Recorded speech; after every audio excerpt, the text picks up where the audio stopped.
రాజ్యాంగబద్ధమైనటువంటి బాధ్యత కలిగినటువంటి పదవిలో ఉన్న మంత్రి గారు పవన్ కళ్యాణ్ గారు ఈరోజు రాష్ట్రంలో ఎక్కడ చూసినా కుల ప్రస్తావన మత ప్రస్తావన తెస్తూ మతాల మధ్య చిచ్చు పెట్టే విధంగా మాట్లాడుతున్నారనేటువంటిది ఈరోజు జరుగుతున్నటువంటి చర్చ.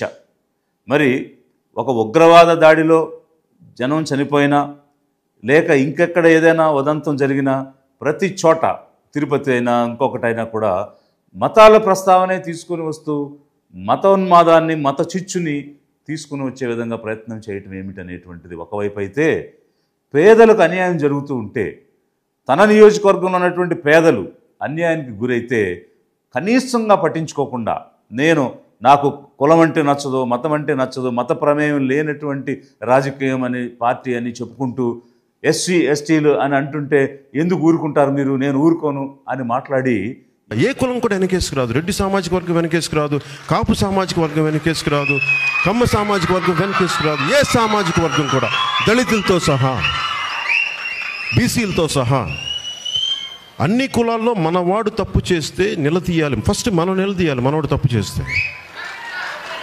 లేకపోతే ఏమైపోద్దంటే ఓట్లు పోతాయేమోనని చెప్పి, అసలు ఓట్లు కాదు, పవన్ కళ్యాణ్ మీ బంధువు అయితే ఏంటి, మీ అన్న అయితే మీ తమ్ముడు, పవన్ కళ్యాణ్ తప్పు చేస్తే పవన్ కళ్యాణ్ కూడా శిక్ష పడాలి. పవన్ కళ్యాణ్ కూడా ఈరోజు అదే ఎస్సీ ఎస్టీలకు అన్యాయం జరిగితే కనీసంగా స్థానిక ఎమ్మెల్యేగా కూడా స్పందించినటువంటి వ్యక్తి ఎవరిని చూశామనంటే మంత్రిగా ఉన్నటువంటి పవన్ కళ్యాణ్ గారిని చూశామని అక్కడికి వెళితే, నేను మల్లాం గ్రామం వెళితే అక్కడ ఉన్నటువంటి ప్రజలు చెప్తున్నటువంటి విషయం. రాలేదు సరిగదా సార్, ఎక్కడ కూడా మాట్లాడలేదు సార్.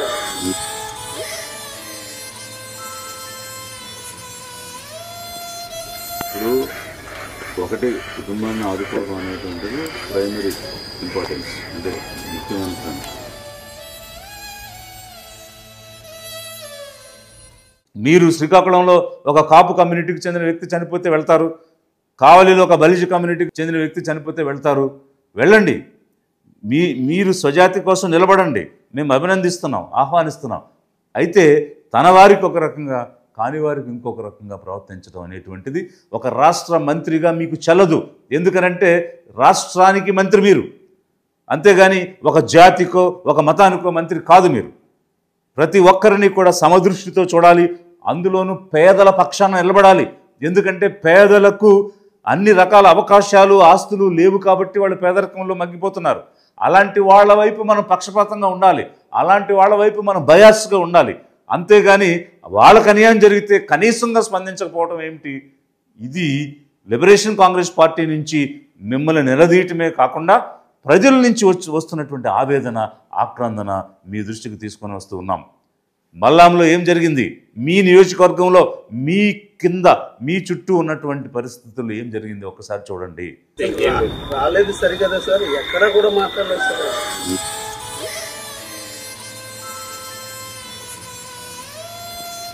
ఇప్పుడు ఒకటి కుటుంబాన్ని ఆదుకోవడం అనేటువంటిది ప్రైమరీ ఇంపార్టెన్స్, అంటే ముఖ్యమైన.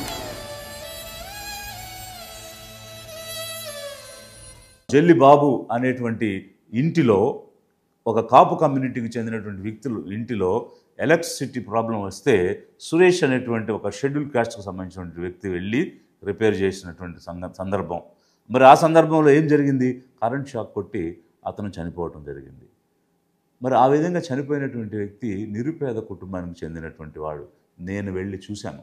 నేను వెళ్ళినటువంటి సమయంలో అక్కడ ఎక్స్ ఎమ్మెల్యే వర్మ గారు కూడా అదే సమయంలో ఆ ఇంటిని, ఆ కుటుంబాన్ని పరామర్శించడానికి వచ్చున్నారు. ఇల్లు లేక ఇల్లు కట్టుకోవాలని పునాది వేసుకుని గుడిసెలో నివసిస్తున్నారు. 2 సంవత్సరాల నుంచి స్తోమత లేక వాళ్ళు ఇల్లు నిర్మాణం చేసుకోలేకపోయారు. బ్రెడ్ విన్నర్ సంపాదించే వ్యక్తి చనిపోయాడు. ఈరోజు చనిపోయిన తర్వాత అక్కడ ఉన్నటువంటి సోషల్ యాక్టివిస్టులు అందరూ గ్రామ సర్పంచ్ని, కాపు పెద్దల్ని కలిసి దాని అంబేద్కర్ విగ్రహం దగ్గర ధర్నా చేసినప్పుడు వారంతా కూడా మనం సామరస్యంగా ముందుకు వెళదామని చెప్పి ఒక పంచాయతీ చేశారు. ఆ పంచాయతీలో ఏం చెప్పారంటే, ఈ మృతి చెందినటువంటి కుటుంబానికి 2,75,000 ఇప్పిస్తాము అని చెప్పి 75,000 మాత్రమే ఇచ్చి ఆ రోజుకి ఒక పంచాయతీని చేశారు.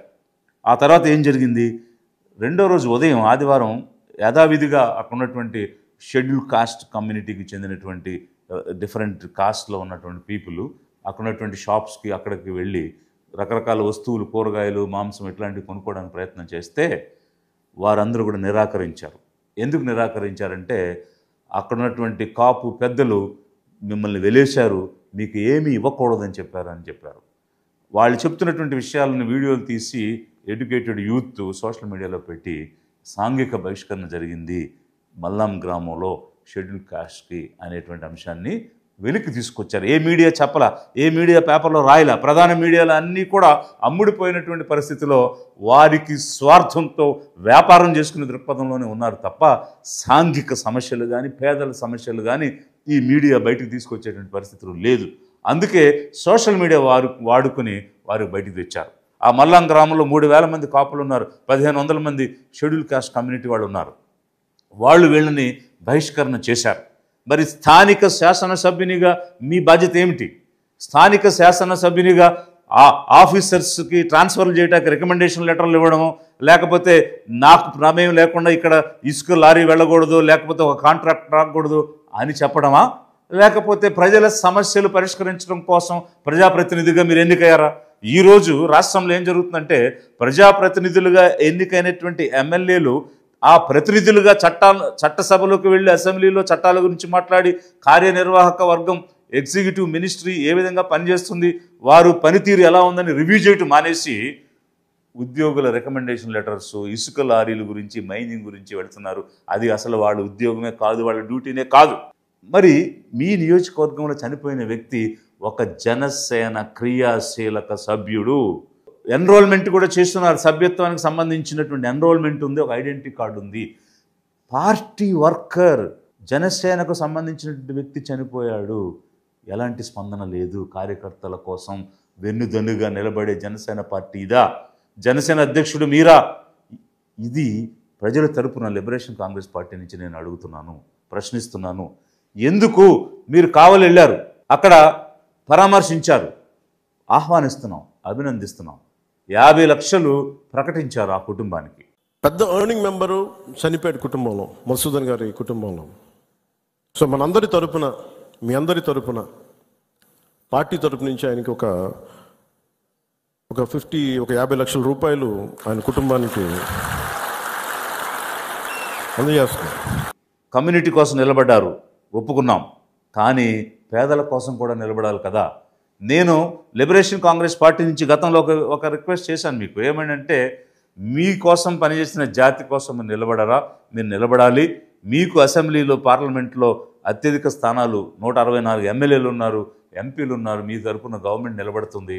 కాబట్టి కాపుల చిరకాల వాంఛైన రిజర్వేషన్స్ని మీరు కాపుల కోసం తీసుకురండి అని గతంలో మీకు రిక్వెస్ట్ చేయడం జరిగింది. ఇప్పుడు కూడా నేను రిక్వెస్ట్ చేస్తున్నాను, మీరు అండదండగా నిలబడటంలో తప్పు లేదు. కానీ పేదల తరపున కూడా అదే అండదండలు మీరు ఇవ్వాలి అని లిబరేషన్ కాంగ్రెస్ పార్టీ నుంచి నేను డిమాండ్ చేస్తున్నాను. అక్కడ ఏం జరిగింది? సాంఘిక బహిష్కరణ జరిగితే ఆర్డీఓ వచ్చి వారి మీద కేసు పెడతానని చెప్పి, అదే ఎవరైతే బహిష్కరించారో ఆ కాపు దగ్గరికి వెళ్ళి వాళ్ళతో మాట్లాడి తిరిగి వచ్చి మీరు సామరస్యంగా ఉండండి, కేసులు ఏమి వద్దు అని చెప్పి పీస్ కమిటీ వేసి వెళ్ళిపోయారు. తప్పది. ముందు కేసు పెట్టాలి, కేసు రిజిస్టర్ చేయాలి. చేసిన తర్వాత రోజు తెల్లవారు లేస్తే ముఖముఖాలు చూసుకోవాలి, కలిసి జీవించాలి, కలిసి నడవాలి. కాబట్టి మీరు సామరస్యంగా ఉండండి అని చెప్పి ఒక పీస్ని, శాంతిని అక్కడ నెలకొల్పడం అనేటువంటి దానిలో తప్పు లేదు. కానీ బహిష్కరణ జరిగినటువంటి అంశాన్ని మీరు రికార్డులోకి తీసుకురాకుండా దానిని మారేడుకాయ చేసే విధంగా చేయడం అనేటువంటిది కరెక్ట్ కాదు అనేది ఒకవైపు అయితే, మరి మీ కమ్యూనిటీకి చెందిన వ్యక్తి చనిపోతే జనసేనకు సంబంధించిన వ్యక్తిని 50 లక్షలు అక్కడ ఇచ్చారు కదా. మరి పేదవాడు, కనీసం నివసించడానికి ఇల్లు లేనివాడు చనిపోతే అక్కడెందుకు మీరు జనసేన నుంచి 50 లక్షలు ఇవ్వలేదు? సింహాచలంలో గోడ కూలి చనిపోతే ప్రభుత్వం 25 లక్షలు ప్రకటించింది. అక్కడ యాక్సిడెంట్ జరిగింది, ఇక్కడ యాక్సిడెంట్ జరిగింది. ఇతను కూడా కరెంట్ షాక్ కొట్టి యాక్సిడెంటల్గా చనిపోయాడు. 39 సంవత్సరాలు ఉన్నటువంటి వ్యక్తి, bread winner of the family. ఈరోజు ఫ్యామిలీ వీధిని పడిపోయింది, జీవనోపాధి లేకుండా. మరి అక్కడెందుకు 25 లక్షలు సీఎం రిలీఫ్ ఫండ్ నుంచి ఇప్పించలేదు? స్థానిక శాసనసభ్యునిగా మీ బాధ్యత కాదా? లిబరేషన్ కాంగ్రెస్ పార్టీ నుంచి మేము డిమాండ్ చేస్తున్నాం, ప్రభుత్వ పరంగా వచ్చేటువంటి 25 లక్షలు ఈ సురేష్ కుటుంబానికి ఇచ్చి తీరాలి. జనసేన పార్టీ నుంచి మీరు 50 లక్షలు ఏదైతే కావాలో ప్రకటించారో అదేవిధంగా 50 లక్షలు ఇక్కడ కూడా ఈ క్రియాశీలక సభ్యత్వం కలిగినటువంటి సురేష్కి ఇచ్చి తీరాలనేటువంటిది మేము డిమాండ్ చేస్తూ ఉన్నాము.